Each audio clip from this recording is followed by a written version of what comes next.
오늘 북한에서 올림픽 폐식을 위한 대표단이 내려온다고 합니다. 그런데 그 대표단 가운데 김영철이라는 이명박 대통령 때 천안함 그 침몰 사고의 주범이다. 야당은 그렇게 주장하고 있는데요. 증거는 없습니다. 지금 그 평화의 다리 그쪽 문산 그쪽에 몰려가 가지고 그 북한 대표단 못 오게 지금 그 야당 국회의원들이 총 출동되어서 이러고 있는데, 저는 그런 천안함 세월호도 그렇지만 천안함 사건을 생각하면 제일 이렇게 한이 서리고 원망이 많은 사람은 아무래도 유가족들 46명의 그 전사했던 그 유가족들이 아닐까 생각을 합니다. 유가족들의 바람은 뭐 여러분 한번 생각해 보세요. 내가 만약에 그 유가족이라면 무엇에 관심이 많겠습니까? 왜 그 배가 침몰했으며, 원인이 나오면 그 원인은 또 어떻게 일어났으며, 그거에 대한 처벌은 또 어떻게 해야 하며, 이런 거 아니겠습니까? 근데 천안함 그 침몰은 말 그대로 미스테리예요. 이유를 알 수가 없어요. 정부는 북한이 어뢰 공격을 해가지고 배가 침몰했다라고 주장하고 있지만, 여러분 생각해 보십시오. 그 시대는 얼마든지 언론 조작이 가능한 시절이었고, 또 거짓 증거로 인해 가지고 얼마든지 정부의 입장을 피력할 수 있는, 그 주장이 먹힐 수 있는 그런 시대 아니었습니까? 지금으로부터 거의 10년이 다 된 이제 세월인데요. 지금은 세상이 많이 바뀌었죠. 이명박 박근혜 정부를 지나서 이제 새로운 시대가 되어서 언론을 함부로 통제할 수가 없잖아요. 오히려 그렇게 했다가는 역풍을 맞게 되어 있기 때문에 지금 문재인 정부로서도 언론을 함부로 할 수가 없습니다. 그래서 만약에 정부가 억지 주장을 한다거나 거짓 증거를 내놓는다면 이 언론에서 가만히 있지 않습니다. 끝까지 추적하고 심층 보도를 해가지고 그것이 잘못됐다는 것을 주장을 하거든요. 왜냐하면 그게 언론이 살 길이에요. 촛불 그 시민혁명을 거쳐가면서 이 언론사들이 느낀 게 그거예요. 시민이 원하는 건, 국민이 원하는 건 진실이구나. 진실을 원하는가를 알게 되었기 때문에, 방송국도 그렇지 않습니까? 그 종편 저 구석탱이에 있었던 JTBC가 지금 국민이 제일 신뢰하고 또 제일 많은 시청을 하는 그 방송국이 되지 않았습니까? 그걸 다 아는 거예요. 언론사들은 그걸 다 알아요. KBS나 MBC나 종편들이나. 그렇기 때문에 이 문재인 정부에서 옛날처럼 그렇게 천안함이 이렇게 침몰했을 때 그거 원인이 이거다라고 함부로 말할 수 없는 거예요. 또 조작된 증거를 내밀 수가 없다는 겁니다. 뭐 이명박 때 그 조작된 정부 그 증거를 내밀었다고 제가 주장하는 게 아니고, 그걸 모르는 거예요 지금. 그래서 그건 미스테리로 남아 있습니다. 정부 주장만 있는 거지. 많은 언론들이 그걸 당시에 인정하지 않았고요. 그 당시 민주당도 그걸 인정하지 않았습니다. 그런데 억울한 사람은 누구입니까? 가족들이에요. 유가족들이에요.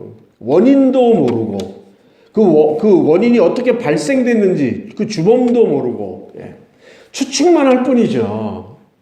그래서 당시에 북한의 그러한 대남 전략의 최고 책임자인 김영철이가 그렇게 명령을 내렸기 때문에 그 배가 부서졌다, 천안함이 침몰했다, 지금 이렇게 얘기하고 있는 거예요. 이러건 저러건 간에 그 유가족 입장에서 생각을 해보면 그거보다 답답한 일이 어디 있겠습니까? 오늘 성경을 묵상하면서 그 천안함처럼 참 이게 세월이 가도 그게 밝혀질까요, 여러분? 진실된 증거가 지금 남아있을까요? 과거 정부가 우리가 그때 거짓말했고 거짓 증거를 내놨고 억지 주장을 했습니다. 그런 양심 고백을 할까요? 세월이 갈수록 더 그렇게 하지 못할 것입니다. 그러면 유가족들의 한은 더 쌓여만 가는 거죠. 이게 세월호하고 다른 거예요. 세월호의 침몰 원인은 지금 그 외국에 발주를 줘가지고 거기서 실험을 하고 있습니다. 네. 왜 그런 우리나라에서도 할 수 있는데 그 외국에서 하면 더 공정성이 있으니까 정부에서 그렇게 추진해서 얼마 안 있으면 그 보고가 나온답니다. 세월호가 왜 그렇게 급격하게 침몰을 했고 그 원인이 무엇인가에 대해서 아주 명명백백하게 규명을 한다 그럽니다. 그건 그 자료들이 오픈돼 있어요. 그래서 천안함은 다르거든요. 이건 지금 그건 군함이잖아요. 군함.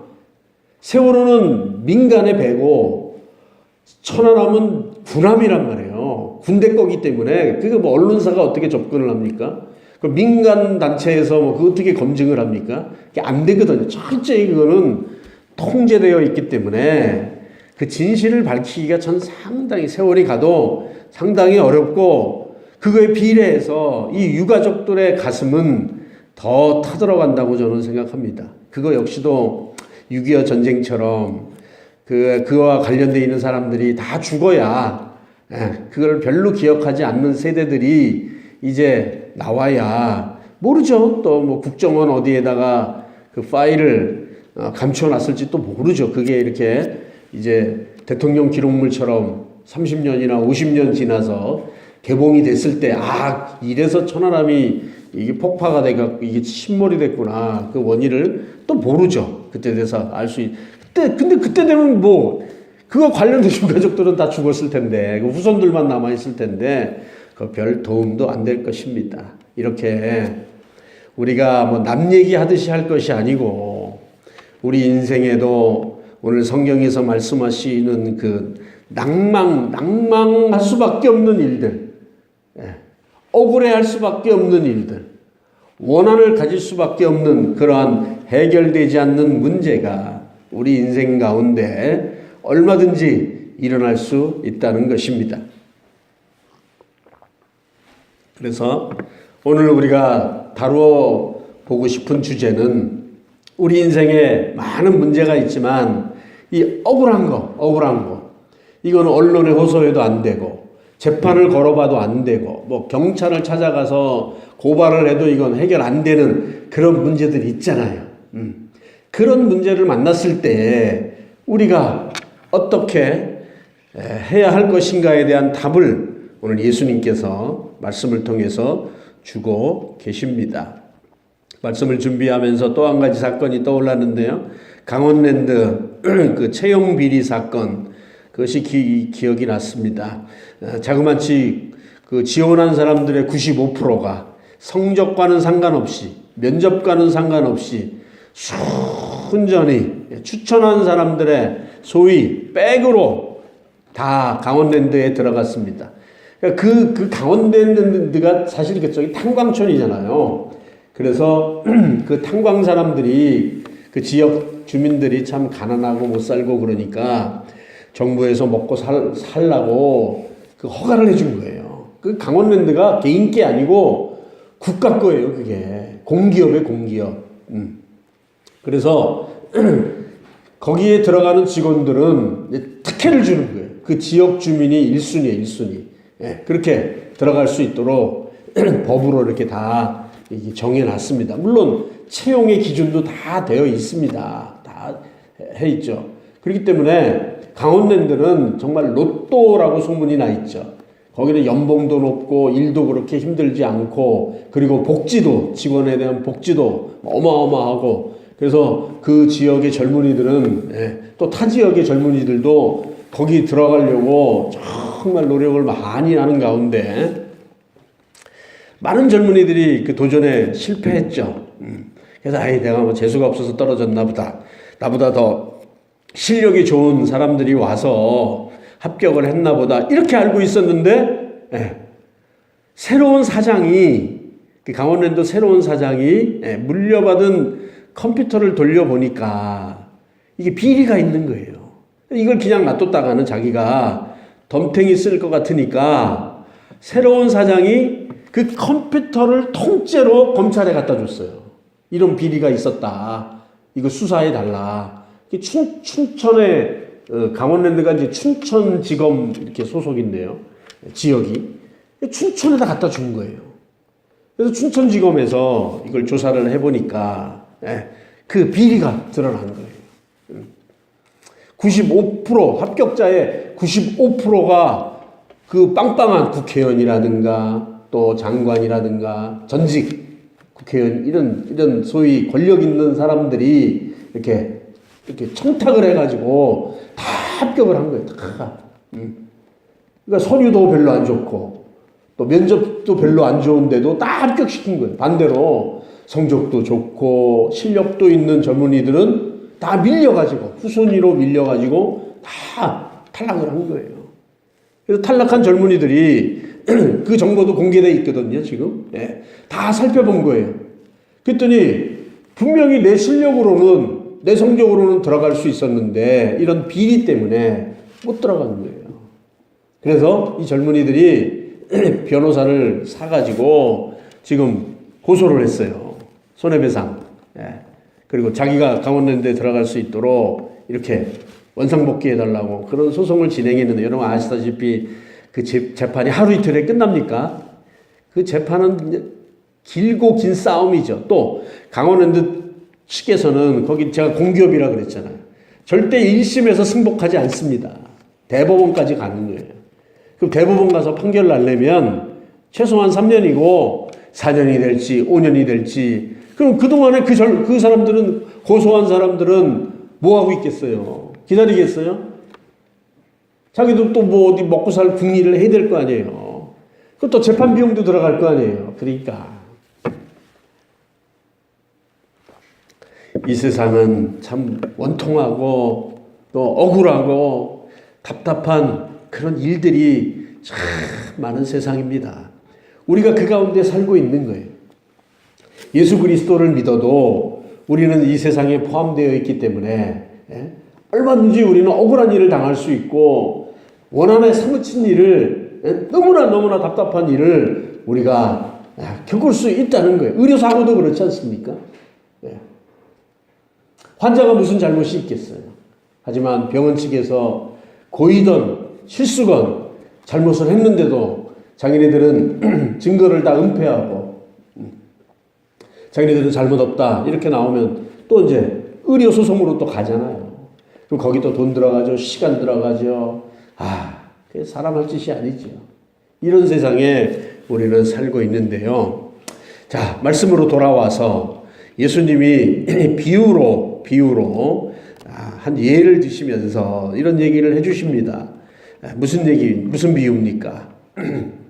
과부가 한 사람이 있었는데 그 참으로 많은 억울한 일을 당해서 과부를 괴롭힌, 과부를 망하게 한 원수가 있었다. 성경은 말씀하고 있죠. 그래서 자기의 원한을 풀기 위해서 정식 재판을 청구를 한 겁니다. 요즘에야 법원에 가면 그 일정의 그 소송 그 과정이 있어서 접수 이렇게 하면 되죠. 아니면 변호사를 사든가 이렇게 아니면 그것도 없으면 또 무료 변론해 주는 데 있잖아요. 법률구조공단이라고 해가지고 정말 어렵고 가난한 사람들, 재판할 수 없는 사람들 도와주라고 나라에서 그 법률구조공단도 만들어 놨잖아요. 지금 이 시대는 복지가 괜찮은 시대예요. 근데 예수님 시대에는 그런 게 전혀 없어요. 여기서 말하는 재판관은 당시에 율법사들이 맡았다 그럽니다. 지금처럼 삼권 분립이 돼 있어갖고 입법, 사법, 행정 이렇게 삼권 분립이 돼 있어가지고 뭐 판사를 따로 세우는 게 아니고 이때는 이스라엘은 종교 국가잖아요. 그러니까 랍비들이 율법사들이 성경을 많이 공부한 사람들이 재판도 했어요. 그 예가 모세잖아요, 모세. 출애굽기 보면 모세가 그 레위 지파로서 제사장이잖아요. 그런데도 재판을 하잖아요. 그래서 백성들이 수많은 그 재판거리를 모세에게 가져와가지고 모세가 피곤해하고 힘들어하고 또 재판은 신속하지 않고 그러니까 많은 사람들이 기다리고 있고 그런 장면이 출애굽기에 나옵니다. 이스라엘이 바로 그러한 경우인데 제사장이 재판관이 될 수도 있고 율법사가 재판관이 될 수도 있고 종교국가니까 그게 가능했다는 거죠. 그런데 우리가 아다시피 율법사들, 서기관들, 바리새인들 이런 사람들이 상당히 고지식하고 이런 성경에는 능통했지만은 그러나 이 사람들 부도덕했잖아요. 특별히 바리새인들은 돈을 탐하는 자로서 성경에 많이 등장합니다. 예수님도 그거에 대한 아주 신란을 하셨죠. 아주 막 비판을 하셨죠. 너희는 돈만 알고 너희는 과부나 이런 어리석은 사람들 유혹해가지고 돈만 쏙 빼먹고 너희는 참 나쁜 놈들이다. 겉은 멀쩡한데 속은 다 썩어 문드러진 놈들이다. 제자들에게도 저런 놈들 본받지 말아라. 그렇게 말씀하실 정도로 이 종교 당시의 종교 지도자들은 겉으로는 진짜 멀쩡한 거예요. 겉으로 보기에는 정말 대단한 사람들 같아 보였는데 이렇게 재판을 진행할 때에 공정하게 진행하지 않았다는 거예요. 예. 뭐 약자의 편에 서달라는 얘기도 아니에요. 공정하게 해달라 이거예요. 뭐가 진실인지 뭐가 잘못됐는지 정말 가려달라고 그렇게 부탁을 해도 이 사람들은 뒤로 돈을 받는 거예요. 뭐 요즘은 다 그렇진 않지만은 그런 말 있지 않습니까? 예. 유전무죄, 무전유죄. 돈 있는 사람은 무죄고 돈 없는 사람은 유죄고 그런 세상이 지금도 이렇게 벌어지고 있지만 이때는 더 했다는 거예요. 이때는 완전히 그냥 썩은 거죠. 그래서 뭐 뇌물이 공공연하고 그 뇌물 받는 사람, 뇌물 주는 사람 뭐 수사도 하지 않고 그냥 보편화돼 있던 시절이었어요. 지금은 뭐 김영란법이라 그래가지고 이렇게 뭐 선물도 비싼 거 하면 안 되잖아요. 밥도 비싼 거 사주면 안 되고 다 법으로 규제하고 있지 않습니까? 왜요? 그게 다 뇌물이 되거든요. 뇌물을 받으면 봐주게 돼 있어요. 뒷거래를 이렇게 해가지고 뭐 어떻게 요구하는 거 다 들어주면은 이렇게 재판을 갖다가 엉터리로 이 시대에는 그게 아주 보편화되어 있는 상식이에요. 그게. 그래서 이 과부가 아무리 재판관에 가가지고 이 재판관에게 자기 하소연을 하고 이 원수에 대해 고발을 하고 해도 이 원수가 다 돈을 쓴 거예요. 뒤로 재판관에게. 그러니까 뭐 과부가 아무리 와서 하소연을 해도 이 재판관은 그냥 조는 거예요. 조라. 너 그냥 떠들어라. 이미 재판은 끝났다. 이렇게. 사람들도 다 알아요. 과부의 하소연을 재판관이 절대로 들어주지 않는다. 사람들이 다 알고 있어요. 왜? 과부는 돈이 없잖아. 고아와 과부는 당시에 가난의 대명사였어요. 그 사람들은 무조건 가난한 거예요. 과부는 자기를 보호해줄 남편이 없잖아요. 지금처럼 여자도 인권이 있어서 여자의 권리가 있어서 법률로 보호해주지. 지금 보호해주잖아요. 그런데 이 시대는 여자는 수에도 들어가지 않았어요. 여기 사람이 모여있을 때 여기 몇 사람 모였다 숫자를 세는데 여자와 아이들은 빠져요. 그 숫자에서. 20세 이상의 남자들만 이렇게 수에 들어갔어요. 그 정도로 여자들이 차별받았단 말이에요. 여자들을 누가 보호해 줍니까? 그때 그 당시에 뭐 시민단체가 있습니까? 언론이 있습니까? 뭐가 있습니까? 사회적으로도 구조적으로도 만들어 놓은 게 하나도 없었어요. 그러니까 과부들은 또 공부도 못해요. 여자들은 또 공부도 안 시켰어요. 우리나라도 조선시대 때 그러지 않았습니까? 유교의 영향을 받아가지고 남전여비 그래서 남자들을 더 우선시하는 그런 잘못된 사상으로 인해가지고 저희 어머니 때나 저희 할머니 때나 보면 그냥 여자들은 그냥 노예 비스무리하게 그냥 집안일만 하는 존재, 애나 낳아주는 존재, 그런 존재. 일부 아주 극소수의 양반이라든가 왕족이라든가 거기서 태어난 여자들은 글도 배우고 일도 안 하고 뭐 정치에도 관여하고 뭐 그러지 않았습니까? 왕도 애는 낳아야 되니까 그 여자가 권력을 가지는 건 당연하겠죠. 그러니까 이 과부나 고아나 이 가난한 사람들은 재판을 할 수가 없는 거예요. 그래서 이 과부가 딱 판단을 내린 거죠. 둘 중에 하나죠. 포기하든가 아니면 뭐 어떻게 해보든가 하는데 과부가 도저히 포기할 수가 없는 거예요. 그 원한이 너무 크기 때문에 이 과부는 포기할 수가 없고, 그렇다면 어떻게 이 재판을 승리로 이끌 수 있겠는가 생각을 해봤는데 생각할 것도 없죠. 뭐 돈이 없으니까 방법이 없잖아요. 그래서 과부가 아주 유일하게 선택한 방법은 맨날 가는 거예요. 맨날 가서 귀찮게 하는 거예요. 뭐 표현이 제가 좀 그렇지만 여러분, 우는 아이 젖준다고 애가 가만히 있으면 엄마가 어떻게 생각합니까? 우리 애기 잘 노네, 우리 애기 잘 자네, 뭐 건강하네, 이렇게 생각할 거 아니에요. 근데 애가 막 울어요.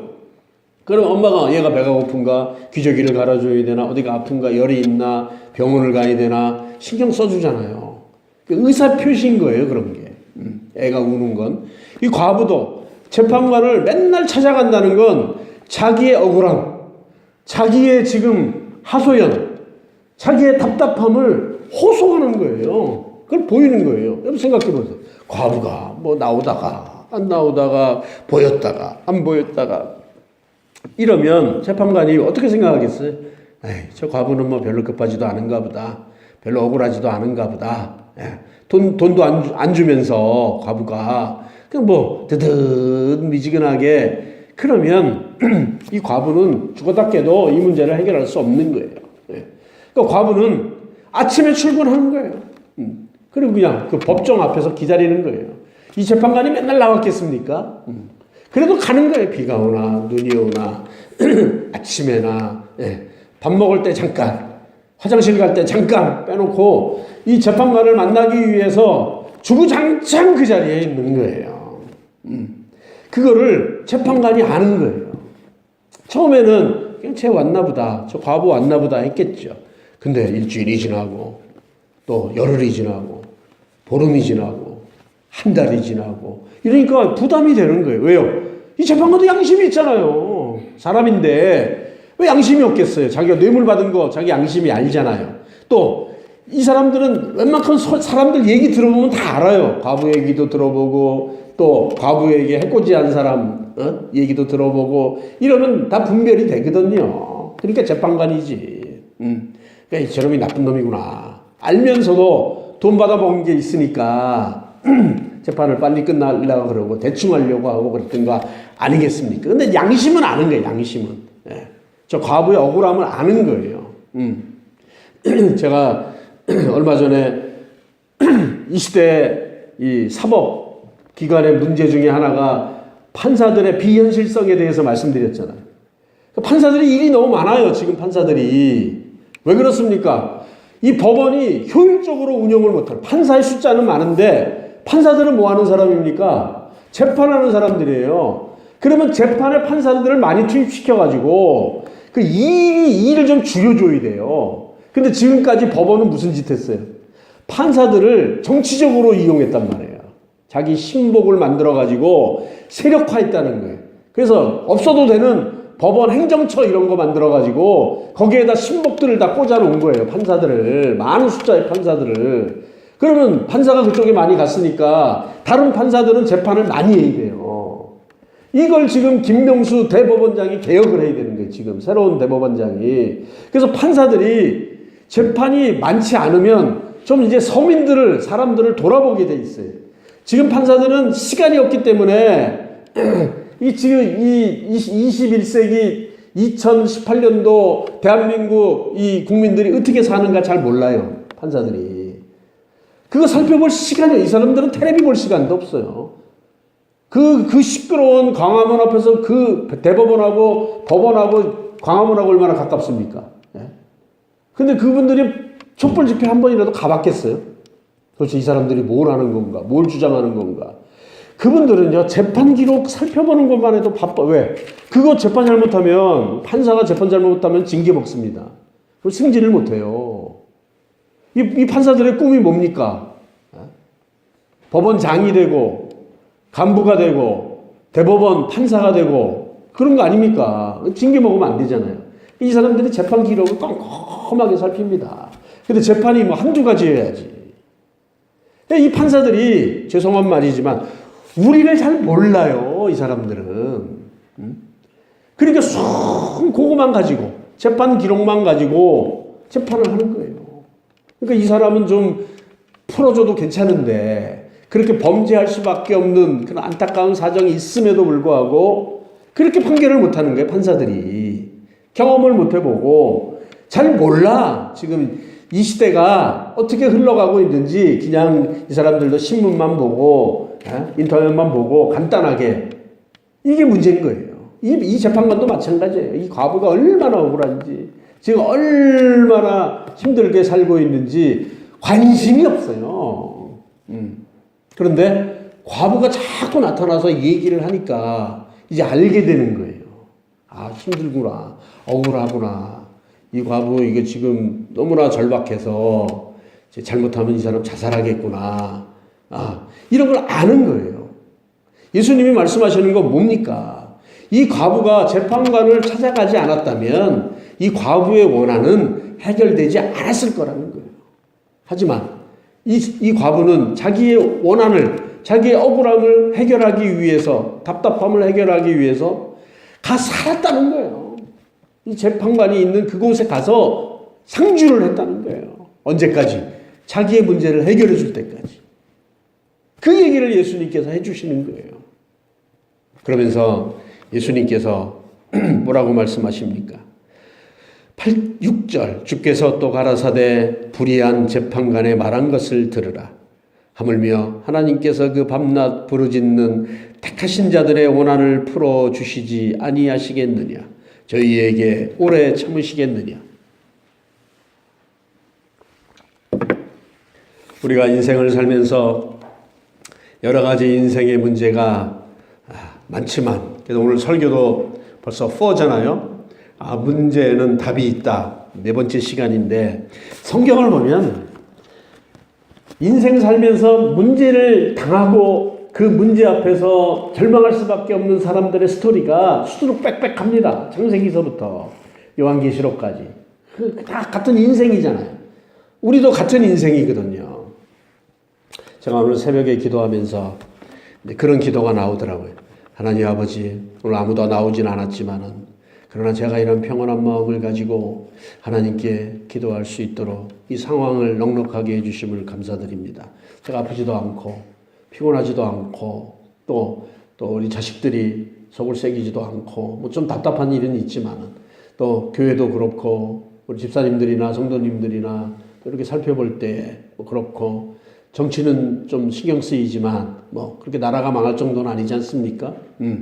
그거에 대해 이렇게 하나님 앞에 감사했어요. 그런데 이런 제가 오늘 새벽에 이렇게 길어드린 게 계속 되겠습니까? 여러분, 제가 제 인생에 있어서 앞으로 제 인생에 있어서 어떤 일이 벌어질 줄 저 자신도 모르죠. 좋은 일도 있겠고 나쁜 일도 있겠고 힘든 일도 있겠고 근데 억울한 일은 좀 없었으면 좋겠어요. 내가 잘못해서 벌 받는 거는 뭐 할 수 없는 거지만 그러나 이렇게 제가 억울해가지고 이걸 해결하지 못하는 그런 답답한 인생을 살고 싶진 않아요. 이 나라의 제도가 잘못돼서 이 인간들이 아주 악해가지고 내가 정말 상처를 받았는데 내가 피해를 입었는데 내가 억울한데 이게 어디 가서 해결이 안 되는 거예요. 언론 가도 해결이 안 되고 재판을 가서도 해결이 안 되고 경찰을 가서도 해결이 안 되고 막 이런 그런 인생은 안 살았으면 좋겠어요. 하지만 그건 내 소원이고 그렇게 될지 안 될지는 모르죠. 우리가 인생을 살아가면서 이런 억울하고 이렇게 원한이 사무치고 답답한 일을 없으리란 보장은 아무도 장담 못합니다. 나는 없어. 내 인생에 이런 일은 없어. 이렇게 얘기를 못한다는 거예요. 그래서 예수님이 말씀해 주신 거예요. 이 당시에 이런 억울한 과부들이 많았고 억울한 고아들이 많았고 억울한 힘없는 백성들이 많았기 때문에 예수님께서 이 얘기를 해주시고 두 번째는 제자들이 이 얘기를 듣고 있거든요. 제자들이 이런 일을 당할 수 있다는 거예요. 당했죠, 사실. 종교 박해가 그런 거 아니겠습니까? 종교가 남을 해코지하고 남에게 피해를 주고 뭐 이단 사이비 빼고는 뭐 정통적인 종교는 그런 게 없잖아요. 그런데 제자들은 예수님의 복음을 전하고 하나님의 뜻을 전하는 일을 하면서 얼마나 큰 박해를 받았습니까? 재판관에게 호소를 해도 그게 해결이 안 되고 그냥 억울하게 사자밥이 되고 십자가에 매달리고 매를 맞고 투옥이 되고 그런 인생을 살 수밖에 없었기 때문에 예수님께서 이 얘기를 해주신 거예요. 너희가 앞으로 이런 일을 당하게 될 것이다. 이 불의한 재판관을 만난 과부처럼 너희의 원한이 해결되지 않는, 너희의 답답함이 해결되지 않는 그러한 시절이 올 것이다. 그런 시간이 있을 것이다. 그럴 때 너희는 이렇게 하라라고 지침을 주신 거예요. 그 지침은 뭡니까? 과부가 불의한 재판관을 만나려고 자기의 억울함을, 자기의 답답함을 호소하려고 계속 시도하잖아요. 너희도 그렇게 하라 이거예요. 오늘 세임교회 다니는 예배에 출석하시는 신앙생활하는 이 자리에 모인 우리들도 인생을 살면서 조금이라도 답답하고 조금이라도 억울하고 조금이라도 괴로울 때 우리는 어떻게 해야 되겠습니까? 이 과부처럼 해야 된다는 거예요. 예수님께서. 하물며 밤낮 부르짖는 하나님의 자녀들의 호소를 들어주시지 않겠느냐. 그 얘기를 하신 거예요. 그래서 여러분 인생은요 뭐 공부 잘한다고 행복한 것도 아니고 백이 튼튼하다고 해서 행복한 것도 아니고 실력이 출중하다고 행복한 것도 아니고 뭐 남들이 부러워하는 대학 나왔다고 행복한 것도 아니고 예쁘게 생겼다고 행복한 것도 아닙니다. 제가 믿는 적어도 제가 신뢰하는 하나님은요 우리의 행복은 여기에 달린 거예요. 우리가 전제해야 될 게 그거예요. 어느 인생치고 문제가 없는 인생이 없어요. 어느 인생치고 고비가 없는 인생이 없어요. 어느 인생치고 답답함이 없는 인생은 없어요. 다 있어요. 사람마다 다 있어요. 그런데 그럴 때 어떻게 해야 되느냐 이거예요. 그 지침을 잘 숙지하고 있는 사람은 순종합니다. 그대로 합니다. 그러면 그 굴레에서 벗어날 수가 있는 거예요. 그 답답함에서 해방될 수가 있는 거예요. 그건 바로 우리 아버지 하나님께서 우리 사건에 개입하셔서 해결해 주시기 때문에 그렇습니다. 이 과부도 그렇죠. 이 불의한 재판관이 과부가 날마다 찾아와서 자기 화소연을 하고 막 자기를 괴롭히니까 결국은 해결해 주잖아요. 왜 해결해 줍니까? 자기가 못 견디겠는 거예요. 이 과부 때문에 일을 못하고 이 과부 때문에 신경 쓰고 이 과부 때문에 소화가 안 되고 이 과부 때문에 막 화장실도 따라오니까 사는 게 힘든 거예요. 그러니까 이거 빨리 해결해 주자. 이렇게 한 거 아니겠습니까? 중요한 건 나보다도 더 능력 있고 힘 있는 사람이 그 존재가 내 문제에 개입되어야 내 문제가 해결될 수 있는 거예요. 내 힘으로 막 이 과부처럼 아무리 해봐야 능력 있는 사람들이 도와주지 않으면 내 문제가 어떻게 해결될 수가 있겠습니까? 하물며 우리처럼 힘없고 우리처럼 연약하고 이렇게 능력이 적은 사람들이 인생에 내 해결할 수 없는 큰 문제들을 만났을 때에 우리가 발버둥 친다고 우리가 뭐 어떻게 한다고 해서 해결 안 되잖아요.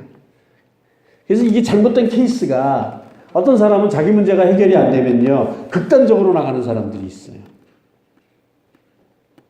술에 빠진다든가 에이 더러운 세상 이렇게 해서 막 운동 생활로 들어간다든가 범죄자가 된다든가 막 때리고 부수고 막.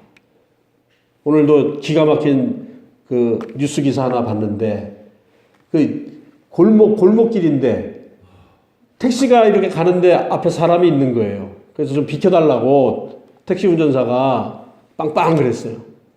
그랬더니 그 앞에 가던 사람이 50대인데 남자인데 승질이 난 거예요. 그래서 싸움이 붙었어. 길을 안 비켜주는 거예요. 그 자리에 이렇게 주저앉아가지고 안 비켜주는 거예요. 그래서 택시기사가 경찰을 불렀어요. 경찰이 왔는데 길을 안 비켜주는 남자가 막 휴대폰을 집어던지고 경찰 멱살을 잡고 막 한바탕 싸운 거예요. 나는 그 사람이 정상적인 사람이라고 안 봐요. 이 사람도 마음에 참 답답함이 많고 스트레스가 많고 이 사람이 일이 잘 풀린 풀린 사람이라고 생각해봐요. 바쁜 사람이라고 거기서 쌈질이나 하고 있겠습니까? 경찰이 왔는데도 경찰하고 막 싸우겠습니까? 예. 그러니까 이 사람도 정말 사연이 많은 사람 같더라고. 결국 이 사람은 체포됐어요. 그리고 구속됐어요. 재판을 받았어요. 예. 집행유예 받았더라고. 하루아침에 범죄자가 된 거예요. 택시기사도 황당하고 경찰관들도 황당하고, 예. 인생이 그런 거예요. 예.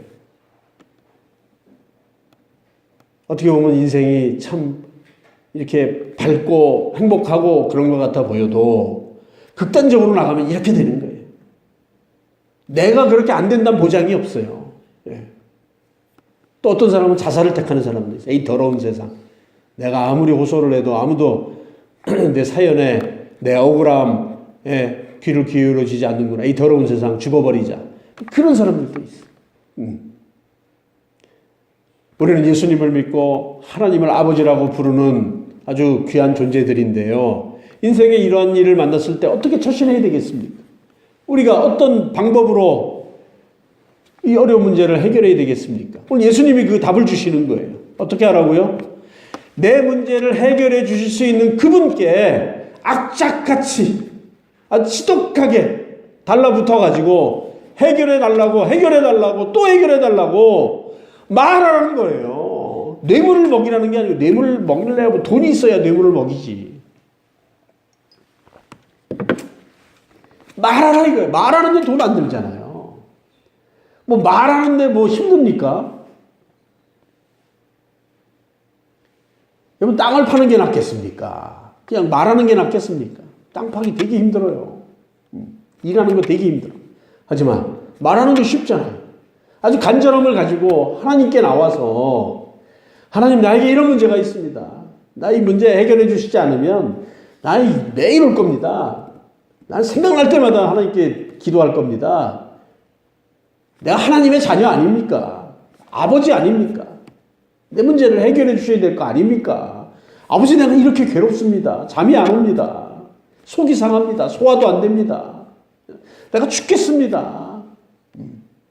이렇게 그러한 단단한 마음을 가지고 대처하라는 거예요. 예수님의 말씀은. 근데 의외로 교회 다니시는 분들이 이런 거 안 해. 방법이 있는데도 예수님이 알려주신 방법이 최고 좋은 방법, 돈 안 들고 신속하고 해결이 빠른 방법이 있는데도 의외로 교회 다니는 사람들이 이 방법을 선택 안 해요. 그리고 다른 방법으로, 인간적인 방법으로 시도를 한다든가 아니면 좀 전에 말씀드린 대로 아주 안 좋은 방법으로 뭐 교회 다녀봐도 소용없어. 기도해봐도 소용없어. 그런 잘못된 방법으로 흘러가 버린다는 거예요. 기회를 놓치는 거죠. 사랑하는 여러분, 예수님 우리를 사랑하십니다. 그렇기 때문에 예수님 우리에게 방법을 알려주신 거예요. 한번 해보시겠습니까? 지금 답답함에 또 억울함에 괴로움에 있으신 분들 속 끓이지 마시고 시간 낭비하지 마시고 가족들 괴롭히지 마시고 이렇게 내가 나오면 되는 거예요. 하나님께 나와서 이 과부가 난 재판관밖에 없어. 저 사람이 내 문제를 해결해 줘야 돼. 그 믿음을 가지고 내 문제는 하나님이 해결해 주셔야 돼. 이 문제는 하나님밖에 할 수가 없어. 그런 믿음을 가지고 우리가 밤낮 부르짖을 때 예수님이 밤낮 부르짖는 이렇게 강조하셨어요. 그 밤낮 부르짖는 택하신 자들의 원한을 풀어주지 아니하시겠느냐. 반드시 해준다는 거예요. 그 믿음을 이 말씀을 꽉 붙드시고 오늘부터라도 밤낮 부르짖는 저와 여러분 되어서 인생의 그 어떤 문제라도 해결받는 우리 세인교회 가족들 되기를 예수님의 이름으로 축원합니다. 기도하겠습니다. 하나님 아버지 귀한 말씀 감사드립니다. 답답하거나 힘들거나 우울하거나 절망스러울 때 오늘 예수님께서 알려주신 이 말씀 마음에 잘 새기고 밤낮 부르짖는 자들의 원한을 풀어주시는 하나님을 믿고 매일 시간 기도하는 우리 세임교회 가족들 다 되게 도와주시옵소서. 예수님의 이름으로 간절히 기도 올리옵나이다. 아멘.